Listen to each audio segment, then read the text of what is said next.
right, hello OAS family. It is time for another book review. And today we are going to review a book in a series of books that's called How to Paint. And this series is really interesting. All of these books are pocket size. So the total dimensions, they're 8 1/4 inches tall by 5 3/4 inches wide. So you can see here, I'm just holding it in my hand. Really easy to take on the go if you're traveling.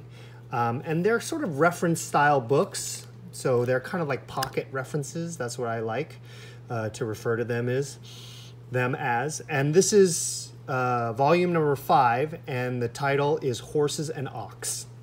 So we're reviewing this because 2021 is the year of the ox, and we don't have that many resources with ideas for how to paint ox, but since it's coming up and it's the next animal in the Chinese zodiac for 2021, the new year, we want to feature this resource in case people want to paint ox for the new year.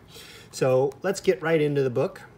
The book is approximately 84 pages long, and the instruction is completely in Chinese. But you'll see from these books, and in general from the books, I'm not that intimidated by books that are completely written in Chinese, because really the imagery kind of speaks for itself. When they do the imagery right, the images are what delivers the most value. So I'm not overly concerned by the fact that the book is completely in Chinese. So we're going to get into it here, and the first half of it is on horse. So you can see we have some anatomy, and these are mostly like sketch style. So you can see these renderings are quite realistic, and it shows a lot horses in a lot of different positions. So that's always kind of important when you're dealing with an animal, is, you know, you want to be able to sort of render it in all the different kind of positions that represent the spirit of the animal. And so horses, obviously, it's important for that subject. So you can see here we have different colorations. This orientation here.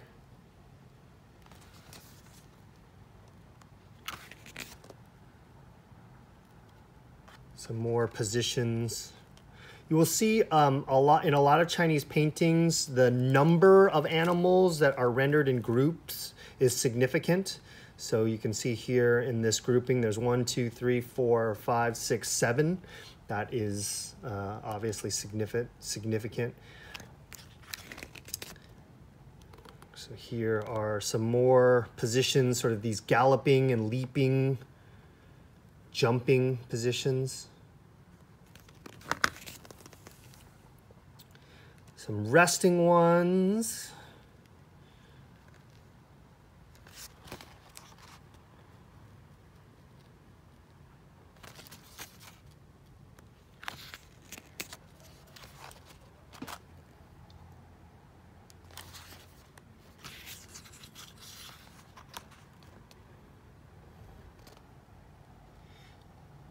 So for those of you who are more of a fan of the sort of looser, spontaneous style, this is a nice example here where they use the very abstract ink strokes and then they use the line work to tie it together. This is a really nice, probably my favorite diagram of this section of the book. And some more colored examples here.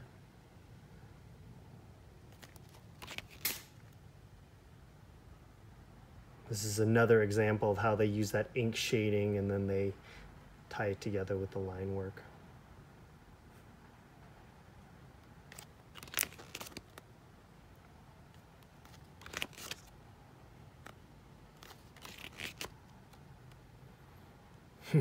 I'm showing that you can add stripes to the horse and make it a zebra. Clever.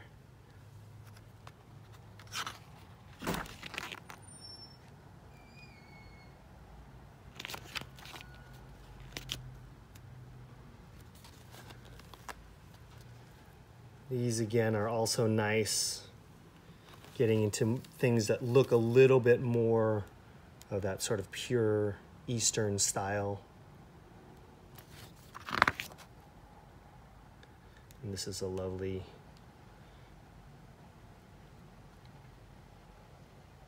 kind of a modern take on the celestial horse. If you have heard my father speak, he does a lot of paintings on the celestial horses, and it's just these group of magical horses.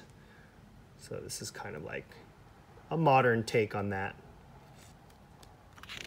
All right, now we get into the ox section. So you can see here this lovely rendering of the face there. Then we get into the anatomy a little bit. Sort of front facing, what it's like to render the actual head and face, and then the rear.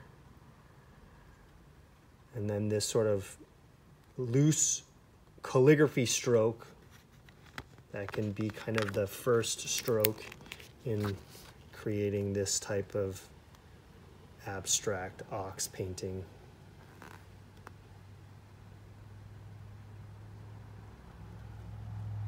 More of that sort of shea style. There's definitely a lot more of that in the ox section than there is in the horse section. So you can see that these are all of these sort of shea ink style paintings that we often will associate most iconically with Chinese painting. This is a young ox. So this is a really nice diagram here where they show sort of these calligraphy strokes, and then they show how they tie it together with the line work. And then they add the details of these grass. Really nice painting.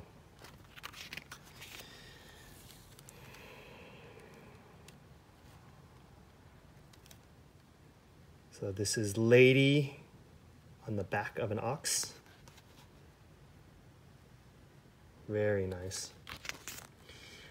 You'll often see child on the back of an ox. That is definitely a very iconic motif that you'll see a lot in these sort of traditional style Chinese paintings. And here are a couple of wonderful examples.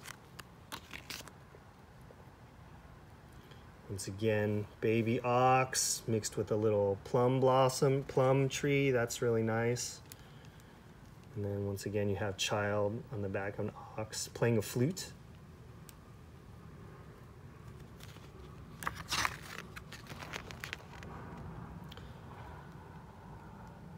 By the side of a river or lake or pond. So here's a sequential of how to do a very, very simple rendering. I really like this. This is like showing you all the strokes.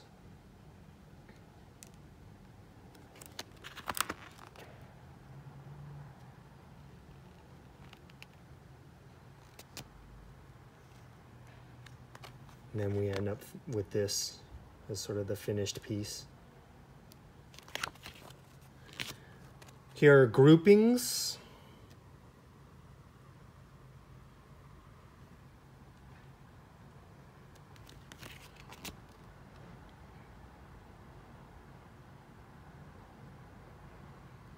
And then these ink sketches that show you, different positions. Finished painting coupled with some very nice calligraphy.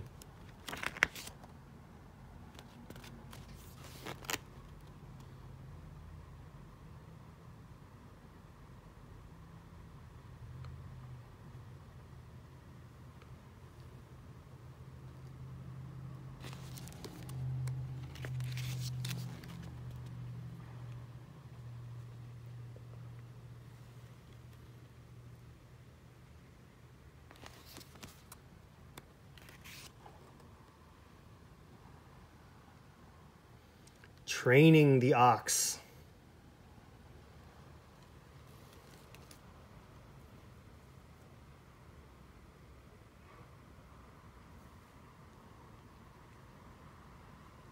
is kind of lounging in water. Very, very cool idea for a painting.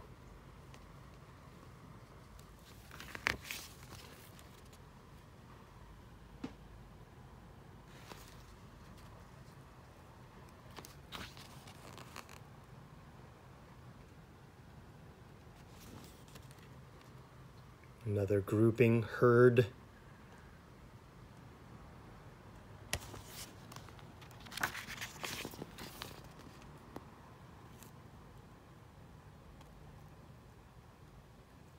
Very majestic bulls.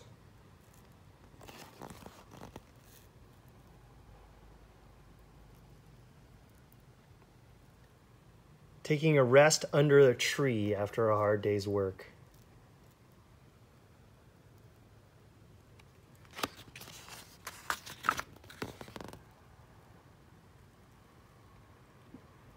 Another sort of loose ink style rendering.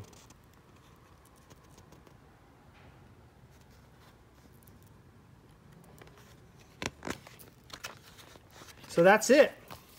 So that's volume 5 of the How to Paint series. And we have a lot of these books. So if you like the format of these books, there's a lot of choices and a lot of different subjects. And we've done reviews on about a handful of them. So make sure you check out the channel for the rest of those reviews. And you can find this series on our website. Just go to books and you will see in the filters section the How to Paint series, and that's an option, and you can check that filter box and it will just show you every single book in this series.